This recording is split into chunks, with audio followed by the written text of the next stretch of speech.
In this lecture, we will discuss what is rolling motion from rotational motion. We know that rotational motion, we know that translational motion, that is a linear motion. This is the body moving in a straight way. This motion is called as translational motion. एक body आहे ती straight अशी या रोडवरून पुढे जात आहे, त्यावेळेस आपण काय म्हणतो, लिनियर मोशन मध्ये ही बॉडी आहे. Whereas in rotational motion, this is the axis and this body rotates about this axis. म्हणजेच या बॉडीचा प्रत्येक पार्टिकल या ॲक्सिसच्या अबाउट काय करत असेल, सर्क्युलर मोशन, हे आपण पाहिलं. त्यानंतर ही लिनियर मोशन, ही सर्वांनाच माहित आहे. लिनियर मोशन, एखादी बॉडी या रोडवरून सरळ पुढे जात असेल तर त्याला म्हणतो आपण linear motion of this body. जर एखादी बॉडी एका पर्टिक्युलर ॲक्सिस भोवती फिरत असेल, त्याच ठिकाणी परत परत ती येत असेल, पहा हा पॉइंट, एवढं डिस्टन्स चालून गेल्यानंतर तो परत याच ठिकाणी येतो, पण ही बॉडी अशीच पुढे जात राहते, इथे येईल, त्यानंतर इथे येईल. याला म्हणतो लिनियर मोशन, याला म्हणतो आपण रोटेशनल मोशन. आणि रोटेशनल मोशन मध्ये जी बॉडी आहे या बॉडीचा प्रत्येक पार्टिकल सर्क्युलर मोशन करत असतो. एवढी इन्फॉर्मेशन आपल्याकडे अवेलेबल आहे. Then what is rolling motion? तर पहा, रोलिंग मोशन म्हणजे शॉर्ट मध्ये सांगायचं झालं तर, कमी वेळेत तुम्हाला समजून घ्यायचं असेल तर, ही मोशन प्लस ही मोशन. ज्या ठिकाणी या दोन मोशन एकत्र येतील त्या ठिकाणी असेल रोलिंग मोशन. तर पहा, for example cycle that is bicycle, त्यावर ज्यावेळेस आपण पेडल्स मारतो त्यावेळेस सायकल पुढे जाते. सर हे आम्हाला माहित आहे, पेडल्स मारल्यानंतर सायकल पुढेच जात असते, पाठीमागे नाही जाणार. हो बरोबर आहे, ती पुढेच जाणार आहे. तर पहा, बायसिकल मध्ये ज्यावेळेस आपण पेडल्स मारतो त्यावेळेस सायकल पुढे जाते. तर कन्सिडर करा, this is the wheel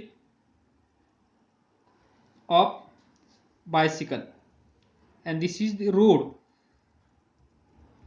road कसा असेल, good, free road. Free road म्हणजे ट्रॅफिक नसेल, आपण एकटेच सायकल शिकत आहोत असं कन्सिडर करा. सगळ्यांना येत असेल आता सायकल, बाईक पण येत असेल, रॉयल एनफिल्ड पण येत असेल, व्हेरी गुड. तर पहा, हा असेल सेंटर ऑफ दिस व्हील, हे आहे व्हील. या व्हीलचा विचार करा, ज्या वेळेस आपण पेडल्स मारतो त्यावेळेस this is the second position of wheel, then this is the third position of same wheel, this is the centre of wheel, this is the centre of wheel. तर पहा, नाऊ या पॉइंटला मार्क करा, जो colour तुम्हाला आवडत असेल त्या कलरने. तर पहा, रेड कलर डेंजर असतो, म्हणजे डेंजर आहे हे दाखवतो, म्हणून रेड कलर इज डेंजर. तर पहा, हा पॉइंट मी मार्क केला, त्याला रेड कलर दिला. त्यानंतर ज्यावेळेस हे व्हील आपण पेडल्स मारल्यानंतर पुढे जाईल त्यावेळेस पहा, हा पॉइंट काही सेकंदानंतर इथे असेल, त्यानंतर इथे असेल, त्यानंतर इथे असेल, असा जाईल. त्याच वेळेस हे व्हील पुढे पण जात आहे. हा पॉइंट इथे नसेल, फक्त जर या व्हीलचं फक्त रोटेशन होत आहे असं विचार करा, फक्त आणि फक्त रोटेशन होत आहे. लाईक फॅन जसा स्वतःच्या ॲक्सिस भोवती फिरत असतो, ती जर केस असेल तरच हा पॉइंट इथे असेल. जर हा रोलिंग मोशन मध्ये असेल तर हा पॉइंट इथे नसेल. का? कारण त्याच टायमाला त्याच वेळेस हे व्हील पुढे पण जात आहे. पुढे समजा ही व्हेलॉसिटी v, दोन मोशन्स एकाच टायमाला इथे होत आहेत. हे व्हील रोटेट होत आहे अबाउट दिस पॉइंट, अबाउट दिस ऍक्सल. त्याच वेळेस हा ऍक्सल पण पुढे जात आहे. त्याच वेळेस तर आपली सायकल पुढे जाईल, नाहीतर इथेच सायकल स्लिप होत राहील, स्लिप होत राहील. आपण पेडल्स मारून डोळे उघडल्यानंतर दिसेल आपण त्याच ठिकाणी आहोत, सायकल पुढे गेली नाही. तर पहा, माहित आहे तुम्हाला, त्यामुळेच हे बायसिकलचं एक्झाम्पल घेतलं आहे. म्हणजे दोन मोशन इथे घडत आहेत. तर पहा, हे सर्व पार्टिकल्स इथे येतील, त्यानंतर इथे जातील. आता हे इमॅजिन नाही होणार. हा जो पार्टिकल असेल, हा या पार्टिकलची पाथ अशी असेल, इथे आल्यानंतर परत तो इथे जाईल. म्हणजे तो पार्टिकल ज्या ठिकाणी होता त्याच ठिकाणी परत आला, दिस पोझिशन. याला आपण काय म्हणतो? One revolution of wheel. त्याच वेळेस पहा, हा सेंटर, याला म्हणा तुम्ही centre of mass of this wheel, इथे आहे. सेकंड पोझिशन मध्ये पहा, तो तिथेच आहे. पहा, डिस्टन्स फ्रॉम रोड, इथे पहा डिस्टन्स फ्रॉम रोड, इथे पहा डिस्टन्स फ्रॉम रोड सेम आहे. पण हे पॉइंट पहा, जसं या व्हीलचं रोटेशन होईल त्यावेळेस यांचं distance from ground that is road काय होत आहे? डिक्रीज होत आहे. इथे आल्यानंतर तो पॉइंट या रोडला टच होत आहे. टच झाल्यानंतर परत डिस्टन्स इन्क्रीज होत आहे आणि इथे येत आहे. समजत आहे का? रोटेशन होत आहे त्या व्हीलचं, डोळे झाकून इमॅजिन करा, रोटेशन होत आहे. त्याच टायमाला ते व्हील पुढे पुढे जात आहे. इथे असं रोटेशन आणि त्याच वेळेस ते व्हील पुढे पुढे जात आहे. आणि एक रिव्होल्यूशन ऑफ व्हील कधी असेल? जो आपण हा पॉइंट मार्क केला आहे, एक पार्टिकल या व्हीलचा, तो परत त्याच ठिकाणी जर आला तर त्याला आपण म्हणतो वन रिव्होल्यूशन ऑफ व्हील. आणि या केसमध्ये what is distance travelled by bicycle or this centre of mass? सर्वांना माहित आहे किती असेल? 2πr. एका रिव्होल्यूशन मध्ये जर या व्हीलचं एक रिव्होल्यूशन झालं तर डिस्टन्स ट्रॅव्हल्ड किती असेल? 2πr. आणि इथून एवढं डिस्टन्स आहे, हे डिस्टन्स असेल 2πr इथपर्यंत. तर मग हे डिस्टन्स किती असेल? हाफ रिव्होल्यूशन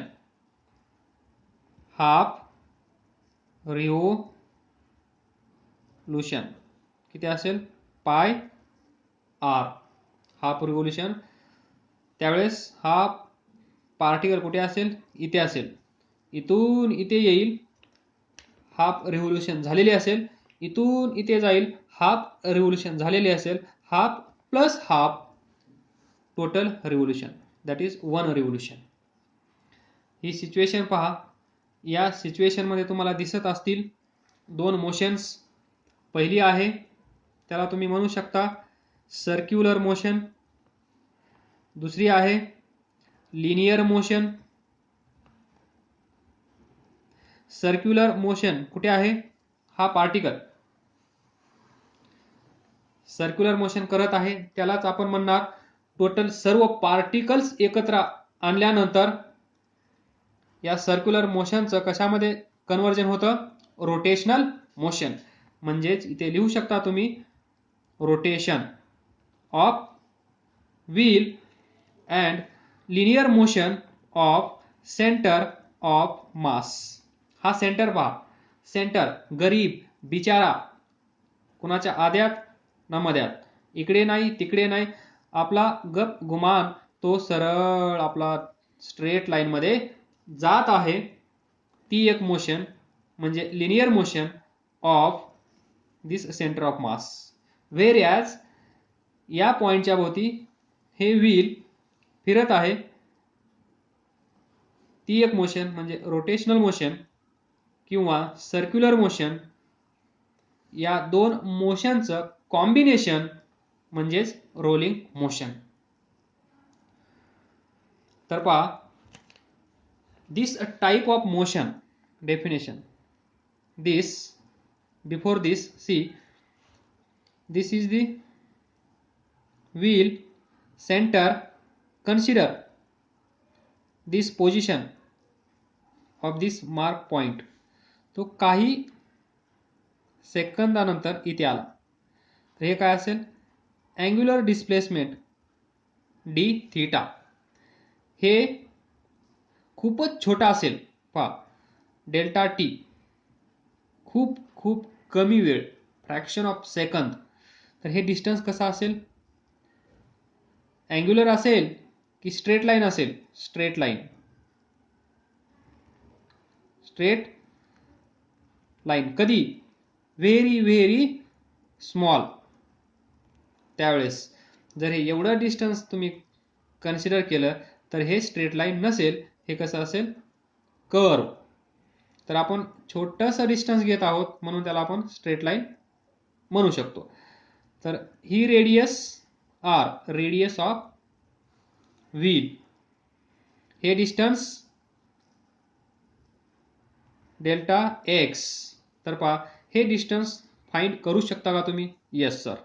डेल्टा एक्स हे आम्हाला माहित आहे, तर फाइंड करा मग. आर इंटू डेल्टा थीटा, हे माहित असेल तुम्हाला. Arc is equal to r theta.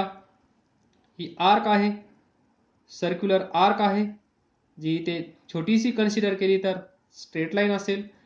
ही आर्क तुम्ही कशी फाइंड करता? Arc is equal to r theta. R is radius, theta is angular displacement. तर पहा, delta x is equal to r delta theta. हे आपण एक रिव्होल्यूशन कन्सिडर केली आहे. आपण छोटा पार्ट कन्सिडर करत आहोत, छोटासा टाइम इंटरवल. त्याच्यासाठी divide both sides by delta T. इकडे पण डेल्टा टी, तर D X by D T. पहा, delta X by delta T म्हणजेच D X by D T, rate of change of displacement with respect to time, हे असतं velocity. Here delta theta by delta t, d theta by dt, rate of change of angular displacement with respect to time, हे असेल इथे linear velocity, तर इथे असेल angular velocity. Linear displacement, linear velocity, angular displacement, angular velocity. तर पहा, v is equal to r omega, हे तुम्हाला माहित होतं. Where v is linear speed of centre of mass. इथे पहा, हा सेंटर ऑफ मास कसा जात आहे? स्ट्रेट पाथ, स्ट्रेट वे, तो सरळ जात आहे. तो रस्त्यावरून चालताना ना इकडे बघतो ना इकडे बघतो, तो गरीब बिचारा सरळ चालत चालत जातो. त्याला आपण म्हणतो सेंटर ऑफ मास किंवा speed of centre of mass. This is v. Then omega is angular velocity of v. त्याच वेळेस हे व्हील रोटेट होत आहे. मग रोटेशनल मोशन मध्ये त्या बॉडीकडे कोणती वेलोसिटी असते? सर्वांना माहित आहे, अँग्युलर वेलोसिटी. अँग्युलर वेलोसिटी ही असेल लिनियर वेलोसिटी. आणि हे या इन्फॉर्मेशन वरून जे एक्सप्रेशन भेटला आहे v is equal to r omega हे सर्वांनाच माहीत आहे. तर पहा या व्हीलमध्ये हे v म्हणजे हा सेंटर ऑफ मास सरळ जात आहे, ओमेगा म्हणजे या पॉइंट भोवती हा रोटेशन करत आहे. This is the connecting link between linear motion and rotational motion. Now this type of motion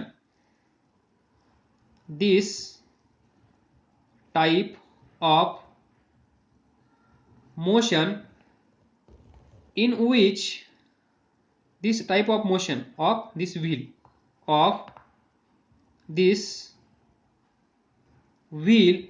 in which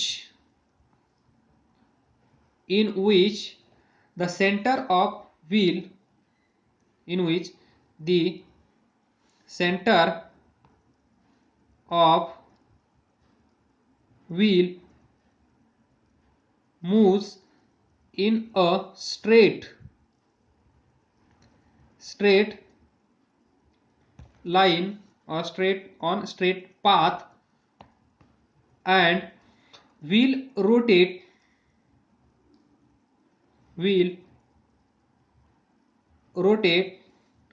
in its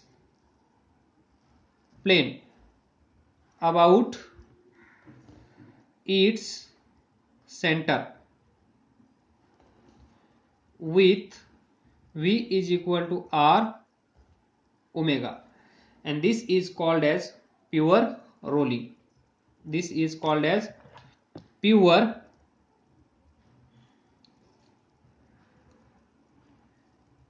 rolling.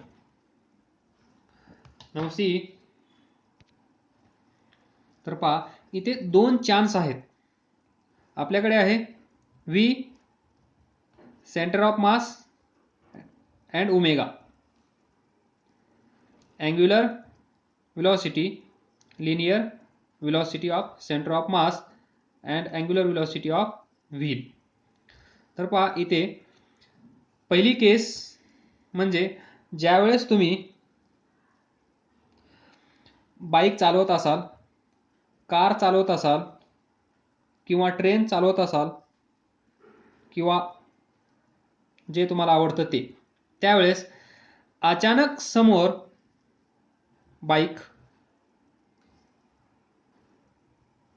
हे तुम्ही बाईक चालवत आहात, तर पहा अचानक पुढे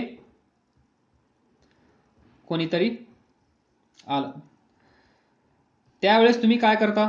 अचानक सडन ब्रेक अप्लाय करता. ज्यावेळेस तुम्ही सडन ब्रेक अप्लाय करता त्यावेळेस पहा या व्हीलचा विचार करा. आता या व्हीलचा विचार करा. आतापर्यंत खूप वेळा तुम्ही या कंडिशन मधून गेले आहात, या कंडिशनचा एक्सपिरियन्स घेतला आहे. आताच तुम्ही प्युअर रोलिंग मोशनचा अभ्यास केला आहे. तर ही सिच्युएशन प्युअर रोलिंग मध्ये रिलेट करण्याचा प्रयत्न करा. बाईक अचानक braking due to some obstacles, कोणीतरी पुढे आला आहे, अचानक ब्रेक, त्यावेळेस think the motion of this wheel काय होत असेल. पहा सुरुवातीला तुमच्याकडे खूप स्पीड असेल, म्हणजेच v centre of mass straight line मध्ये तुम्ही खूप वेगाने पुढे जात असाल, म्हणजे vcm तुमच्याकडे भरपूर असेल.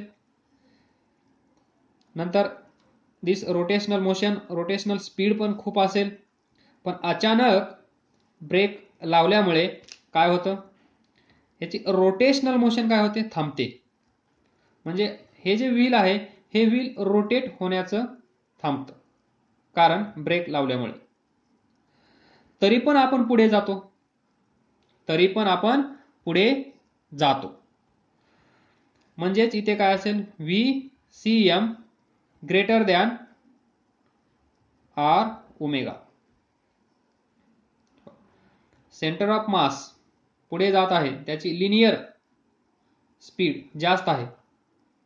कधी? जेव्हा तुम्ही ब्रेक लावता तेव्हा हा व्हील रोटेट होत नाही. हा व्हील रोटेट होत नाही तरी पण आपण पुढे जातो. पुढे जातो म्हणजेच हा जास्त असला पाहिजे. रोटेशनल मोशन मध्ये काय असतं? अँग्युलर व्हेलॉसिटी, अँग्युलर स्पीड याच्यापेक्षा हा जास्त असला पाहिजे. म्हणजेच ही एक केस होऊ शकते, याला म्हणतो आपण. नंतर सेकंड केस, ही बाईक घेऊन, तर पहा तुम्ही कुठे जायचं आहे आता? खाली खूप मड आहे म्हणजे चिखल. चिखलामध्ये घेऊन जा तर काय होईल? ही बाईक कितीही तुम्ही ॲक्सेलरेट केली तरी तुम्ही तिथेच असाल. म्हणजे आर ओमेगा जास्त असेल, अँग्युलर स्पीड जास्त असेल, पण लिनियर स्पीड पुढे जाण्याचा स्पीड किती असेल? कमी. म्हणजेच व्ही सी एम कसा असेल? लेस या केसमध्ये. सो व्ही सी एम लेस दॅन आर ओमेगा.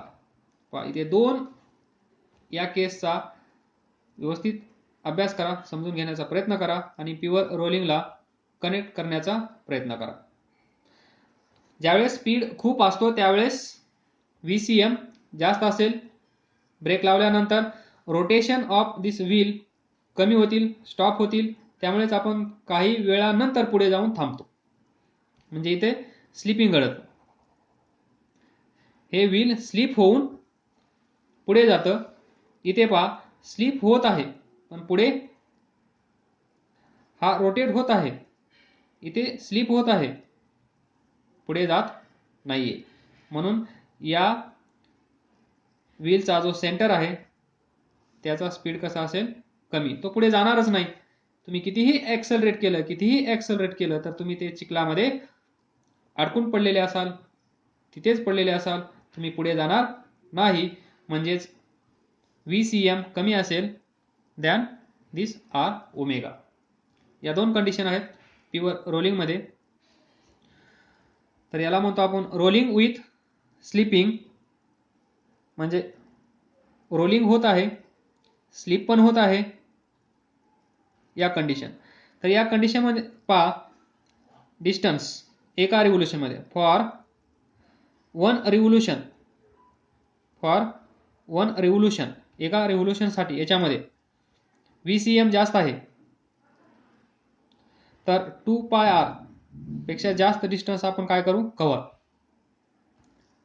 रोटेशन कमी आहे, हे 2πr असेल. आपण पाठीमागं पाहिलं दिस 2πr एका रिव्होल्यूशन मध्ये. तर इथे VCM जास्त आहे, लिनियर स्पीड जास्त आहे, ती व्हेकल पुढे जास्त डिस्टन्सनी जात आहे जरी तिथे रोटेशन नसले तरी. म्हणजेच distance travelled in this case is more than 2πr. More than 2πr. आणि इथे पहा कसं असेल? Distance travel in this case is less than 2πr. कारण हे व्हील इथेच रोटेट होत आहे, पुढे जातच नाही. तर कसं असेल? Less than distance travel is less than 2πr. एका रिव्होल्यूशन मध्ये हा 2πr जायला पाहिजे, पण इथे स्लिपिंग होत असल्यामुळे तो 2πr डिस्टन्स जाऊ शकला नाही. म्हणजेच लेस दॅन. इथे तो स्लिप कसा होत आहे? इथलं स्लिपिंग वेगळं आहे. तो खूप स्पीड असल्यामुळे ड्यू टू इनर्शिया ही बॉडी पुढे फेकली जाईल. त्यामुळे distance travelled by wheel is more than 2πr in this case. Important points, हे पॉइंट पाठ करून ठेवा. In pure rolling velocity of contact point is 0. velocity of contact point is 0. म्हणजेच हे व्हील दिस दिस कॉन्टॅक्ट पॉईंट व्ही, समजा इथे point A आहे, तर velocity of point A is 0. कारण पहा, प्युअर रोलिंग म्हणजे एक रोटेशन झाल्यानंतर 2πr डिस्टन्स ट्रॅव्हल झालं पाहिजे, म्हणजे प्युअर रोलिंग. तर हा समजा हे इथून इथपर्यंत 2πr डिस्टन्स आहे, 2πr. तर हा पॉईंट इथे असेल, तर एवढे डिस्टन्स चालून झाल्यानंतर तो पॉईंट इथेच परत त्याच ठिकाणी येणार, म्हणजे 2πr डिस्टन्स ट्रॅव्हल केलं गेलं असेल. तर हे केव्हा होईल? जेव्हा या पॉईंटची व्हेलॉसिटी 0 असेल तेव्हा. जेव्हा हे व्हील रोटेट होत असेल, या रोडच्या कॉन्टॅक्टमध्ये येईल, तेव्हा या पॉईंटची व्हेलॉसिटी 0 होईल. तेव्हाच तर हे व्हील रोटेट होऊन पुढे जाईल आणि जेवढं पाहिजे तेवढं डिस्टन्स ट्रॅव्हल केलं जाईल. Velocity of contact point is 0. पाठ करून ठेवा. Then velocity of centre of mass is number 2. velocity of center of mass is r omega. Then topmost point, हा पॉइंट, याची velocity पॉइंट बी कन्सिडर केला तर velocity of b is equal to 2r omega is equal to 2v cm. हे लक्षात ठेवा. हा point बी, याची velocity 0, याची व्हेलॉसिटी डबल, आणि हा centre of mass R omega. पहा इथे 0 आहे velocity, centre of mass R omega, आणि त्याच्यावरचा point 2r omega. 0 r omega 2r omega. सुरुवातीलाच डिस्कस केलं होतं, हा जो पार्टिकल आहे ज्यावेळेस हा रोटेट होत असेल त्यावेळेस तो इथे नाही येणार. आपल्याला वाटेल हा रोटेट होत आहे म्हणजे तो पार्टिकल त्यानंतर इथे असेल, त्यानंतर इथे असेल. तो इथे नसेल, कारण त्याच वेळेस हे व्हील पुढे जात आहे, म्हणून इथे 2r omega, centre of mass r omega, आणि इथं 0. प्रत्येक हा पार्टिकल परत इथे आला तर या पार्टिकलची व्हेलॉसिटी 0 होईल. इथे नाही, हा पार्टिकल ज्यावेळेस थोडंसं रोटेट झाल्यानंतर या ग्राउंडच्या कॉन्टॅक्टमध्ये येईल, या रोडच्या कॉन्टॅक्टमध्ये येईल, त्यावेळेस त्या पार्टिकलची व्हेलॉसिटी 0 होईल. त्यावेळेस त्याच्यावरचा पॉइंट म्हणजे सेंटर ऑफ मास त्याची असेल r ओमेगा, आणि त्याच्यानंतर त्याच्या वरचा पॉइंट म्हणजे टॉप पोझिशन, टॉप, त्याला म्हणतो आपण व्ही टॉप, म्हणजेच इथे आपण व्हीबी म्हणजे व्हेलॉसिटी ऑफ टॉप पॉइंट इथे जो असेल त्याची ती असेल डबल. हे 3 महत्त्वाचे पॉइंट प्युअर रोलिंग मध्ये लक्षात ठेवा. पाठ करा, जसं लक्षात ठेवता येईल तसं ठेवा, पण लक्षात ठेवा. तर या केसचा विचार करा. हे असेल व्हील, हा असेल प्लॅटफॉर्म,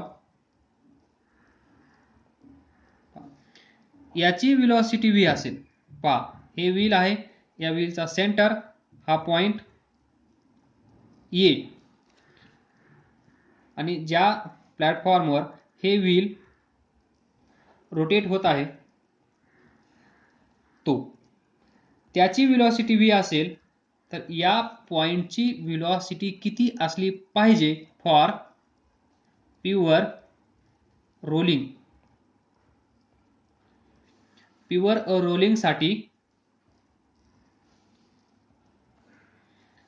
रोलिंगसाठी या पॉइंटची व्हेलॉसिटी किती असली पाहिजे for pure rolling? Velocity of this point A, पाठीमागं पाहिला आपण, हा रोड सरफेस, हा व्हील, इथला पॉइंट व्ही ए, याची व्हेलॉसिटी किती असली पाहिजे? 0. That is relative velocity of point A with respect to ground, म्हणजेच रोड, शुड बी 0. तर इथे पहा, हा जो प्लॅटफॉर्म आहे याची व्हेलॉसिटी v आहे, तर what is velocity of point A for pure rolling किती असली पाहिजे? इथे पहा ग्राउंडचा स्पीड किती आहे? 0. जो ग्राउंडचा स्पीड आहे तो स्पीड या पॉइंटचा आहे. इथे पहा, मग हा व्हील ज्याच्यावर आहे त्याचा स्पीड किती आहे? v. तर हाच स्पीड या पॉइंटचा असला पाहिजे for pure rolling. So velocity of A is equal to v. पहा, लक्षात येतंय का? इथे पहा, हा रोडचा स्पीड 0. या व्हीलचा एक पार्टिकल, एक पॉइंट या रोडच्या कॉन्टॅक्टमध्ये आला, जसा आला तसा त्याचा स्पीड 0 झाला. म्हणजे या रोडचा जो स्पीड आहे तो स्पीड त्याला भेटला, असं लक्षात ठेवा. va is equal to 0. तर इथे रोडचा स्पीड 0 होता म्हणून या पॉइंटचा स्पीड 0. इथे पहा, इथे हा रोड आहे असं समजा, या रोडचा स्पीड v आहे, तर या पॉइंटचा स्पीड किती असला पाहिजे? v. va is equal to 0 इथे असेल, तर इथे काय असेल? 0 ची जागा v ने घेतली, तर इथे 0 ची जागा कोण घेईल? v. So va is equal to v for pure rolling. That is velocity of a with respect to this platform or plank. आणि समजण्यासाठी रोड कन्सिडर करा. रोडच पुढे जात आहे, जाणार नाही, पण कन्सिडर करा सिच्युएशन समजून घेण्यासाठी. This is more about pure rolling. भरपूर काही डिस्कस करण्यासारखं आहे, पण ज्यावेळेस लॉकडाऊन संपेल त्यावेळेस अजून काही डिस्कस करूया. सध्या एवढं पुरेसं आहे. थँक्यू.